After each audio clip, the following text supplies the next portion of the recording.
Olá, querido, tudo bem? Graças a Deus. Meus queridos, eu acredito que já esteja na hora, mais do que na hora, de Alberto também começar a aprofundar um pouquinho mais na palavra do nosso Criador. Às vezes, queridos, eu estudo a Bíblia e eu encontro certas coisas que eu fico relutando em passar para os meus queridos irmãos. São coisas que muita gente fala, a Bíblia, ela foi alterada, a Bíblia está alterada, tudo bem. Eu também acredito que muitas coisas da Bíblia foram alteradas. Mas quando você pega mais de uma tradução da Bíblia e faz comparações, é mais é mais simples e é mais prudente também a gente entender as coisas. Eu quero falar nesse vídeo que bote na sua cabeça. Olha, mas deixa o like nos primeiros minutos, tá bom? Para você não esquecer. Bote na sua cabeça uma coisa. Se uma denominação ou um grupo de pessoas religiosas podem ser evangélicos, podem ser católicos, podem ser várias ramificações evangélicas. Se uma denominação ou um grupo de pessoas ignoram a Bíblia, isso ainda pode continuar sendo chamado de igreja ou é seitas? Gente, o que mais a gente tem visto no meio dos grupos religiosos que estão aí, todas as denominações cristãs, elas ignoram a Bíblia. Então, se esse povo, se esse grupo, essas denominações ignoram as verdades bíblicas, como que pode chamar esse grupo ou esse povo de igreja? Eu estudo a Bíblia diariamente. Eu faço o meu tempo. Então, se essas pessoas ignoram a Bíblia, é seita. É seitas. Não é a igreja, nunca foi. Observe uma coisa muito importante aqui em Romanos, no capítulo 6. Eu vou mostrar uma coisa importante para você. A gente está estudando a Bíblia com muito afinco, meus queridos, para a gente descobrir as coisas. Em Romanos capítulo 6, do versículo 6 ao 14,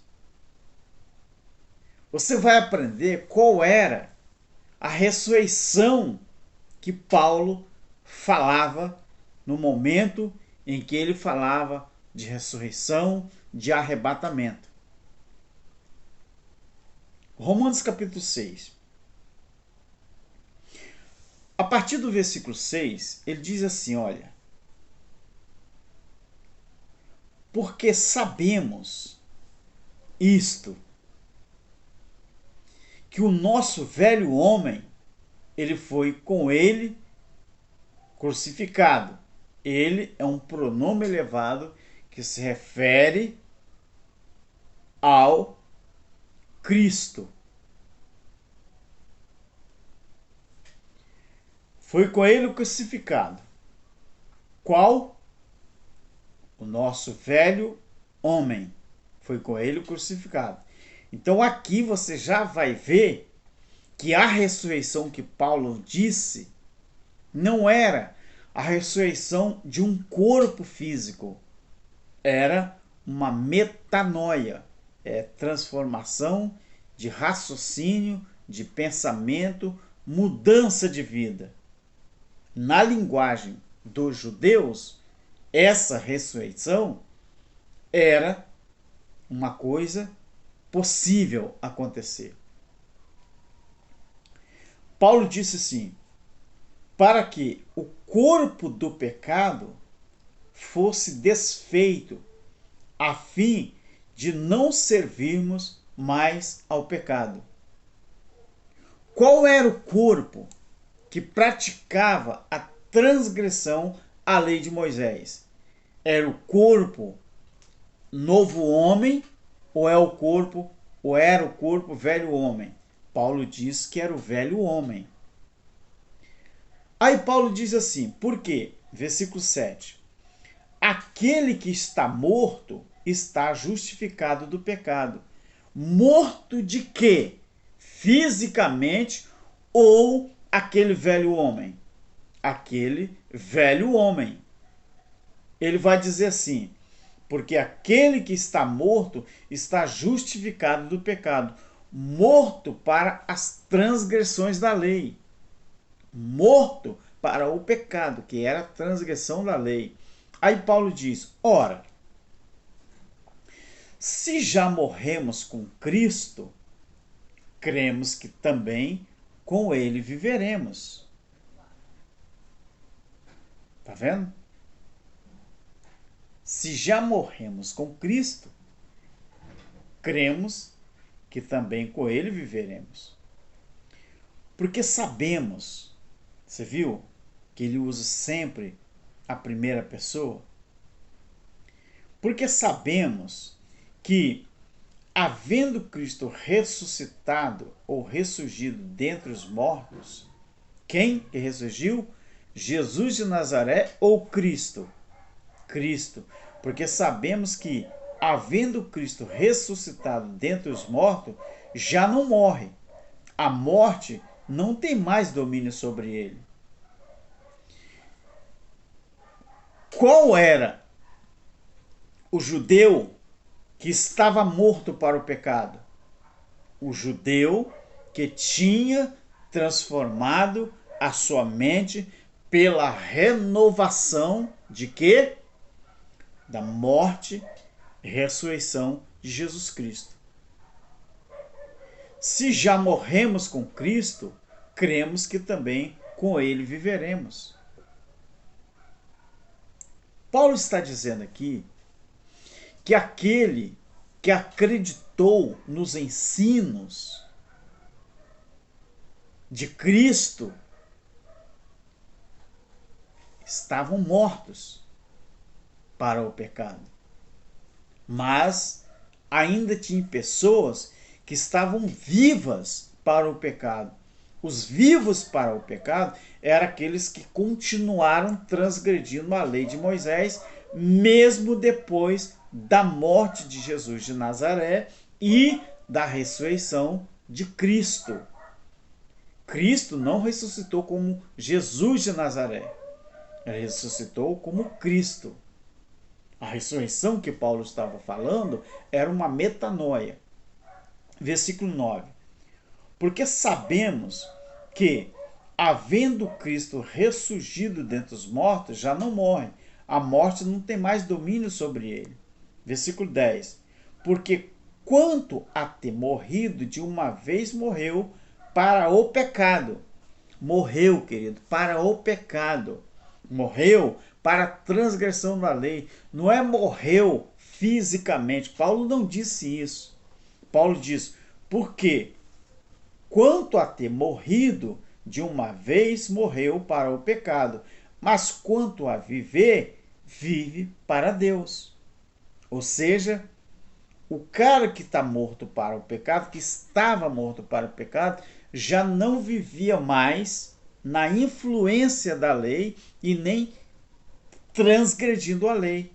Por quê? Porque Cristo já havia ressuscitado. Cristo havendo ressuscitado, Paulo diz: se já morremos com Cristo, cremos que também com ele viveremos. Isso é antes do juízo, querido. Era o período que Paulo estava pregando a graça. Mas o juízo não tinha acontecido. Aí o versículo 11, Paulo diz: assim também, ou seja, do mesmo jeito, porque assim é a comparação, do mesmo jeito, vós, ou seja, vocês, considerai-vos como mortos para o pecado, mas vivos para Deus em Cristo Jesus, o nosso Senhor. O morto-vivo. O que significa isso? Como alguém pode estar morto e vivo ao mesmo tempo? E como que alguém pode estar vivo e morto ao mesmo tempo? Morto para o pecado era aquele que estava em Cristo, em condição de seguir a lei de Cristo, seguir a palavra de Deus. Então, eu continuo falando. Se uma denominação ou um grupo de pessoas ignoram a Bíblia do jeito que ela é, não é igreja, nem é povo de Deus, é uma seita, porque a seita é que ignora a palavra de Deus. Aí Paulo diz, no versículo 12, não reine. Você está vendo o império que existia, que precisava ser banido, extinguido, o império que existia, que precisava ser aniquilado, precisava ser rompido os laços, era isso aqui, Não reine. O que é reinar? Hein? É mandar, é se submeter. Paulo diz: não reine, portanto, o pecado em vosso corpo mortal. Paulo estava falando do corpo físico agora. O corpo mortal era o corpo físico.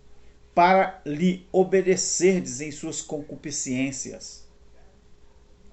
E nem tampouco apresentei vossos membros ao pecado por instrumento de iniquidade. Está vendo?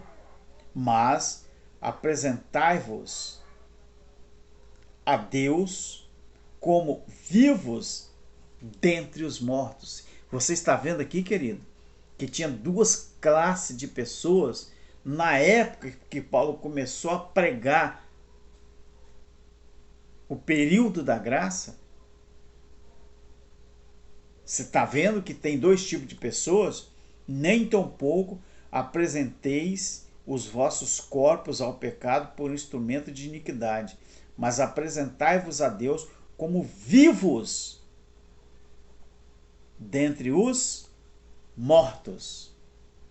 Vivo dentre os mortos. E os vossos membros a Deus como instrumentos de justiça. Qual é mesmo a ressurreição e o arrebatamento que a igreja prega para você?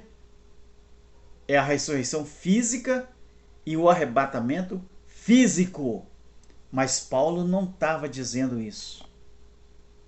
Paulo estava dizendo que depois da graça haveria um período em que o cenário ia mudar e que quem estava vivo para o pecado haveria de morrer para o pecado, mas viver para Deus. Ou seja, abandonar aquelas práticas abomináveis. E os religiosos continuam praticando obras da carne, porque estão vivendo como se fosse o período da lei, sendo que já estamos na era do Evangelho Eterno. O checkmate está no versículo 14. Por quê? o pecado não terá domínio. O que é domínio? O que é domínio? Sobre vós, porque não estáis debaixo da lei, mas debaixo da graça. Você sabia, meu querido, que o período da graça ele durou em média somente 25 anos? Desde o chamado do apóstolo Paulo até a sua morte. Em média, esse período durou 25 anos. 25 anos que Paulo pregou a graça. Mas ele, em Timóteo, 2 Timóteo, capítulo 4, 6 ao 8, o apóstolo, ele vai dizer isso aqui, ó. E vocês têm que aprender. Paulo vai dizer isso aqui, ó. Ele disse isso aqui, na verdade. 2 Timóteo 4, 6, 7 e 8. Já estou terminando o vídeo. Quanto a mim, ele está falando dele, ele falou dele. Já estou sendo derramado como libação. Ou seja, ele já estava prestes à sua morte, porque o seu ministério, ao qual a ele foi confiado, estava no fim. Olha o que ele diz. E o tempo da minha partida está próximo. Combati o bom combate. Acabei a carreira e guardei a fé. Desde agora, a coroa da justiça, que é reconhecimento, me está guardada, a qual o Senhor justo juiz, lembre-se que toda vez que alguém falava sobre o Senhor na grande tribulação, no ano 70, se referia a ele como juiz. E Paulo não foi diferente. Paulo disse assim, olha, a qual a coroa da justiça me está guardada, a qual o Senhor, justo juiz, me dará naquele. Paulo esperava alcançar o juízo. Por quê? Porque pós o juízo, ele viveria um novo período em que era um novo homem, era um novo aeon, um novo tempo, uma nova era. Paulo disse, e não somente a mim. Paulo não foi egoísta, ele falou, mas também a todos os que amarem a sua vinda. Amar aqui é acreditar. Amar aqui é receber. Amar aqui é guardar a sua vinda. Então, queridos, você deve aprender uma coisa. O período da graça, alguns estudos falam isso aqui, que durou em média 25 anos. O ministério de Paulo, o período, o tempo da graça. Paulo disse isso em Colossenses capítulo 1, 23. Ele fala que o evangelho que a ele foi confiado foi pregado em todo o mundo. Mas era no mundo habitável, porque foi para isso que ele foi chamado. Aguarde o próximo vídeo e você vai se surpreender mais ainda. Então, querido, acredite nisso. Quando você diz que não tem pecado, os religiosos não aceitam. Mas o próprio Paulo, no seu tempo, ele já estava dizendo que o período em que o pecado reinava estava prestes a acabar. E quando que acabaria? Quando houvesse o selo de tudo, o juízo de Deus sobre a nação de Israel. Por que o pecado acabaria? Porque o STF dos judeus, que era o templo lá em Jerusalém, o Sinedrim, o Sinédrio, iria ser totalmente extinguido, banido da face da terra. Então, acabando o símbolo maior da lei, o pecado deixaria de existir. Por quê? Porque como que alguém iria transgredir algo que não existe? Uma lei que não existe. Como que eu vou transgredir uma lei se ela não existe?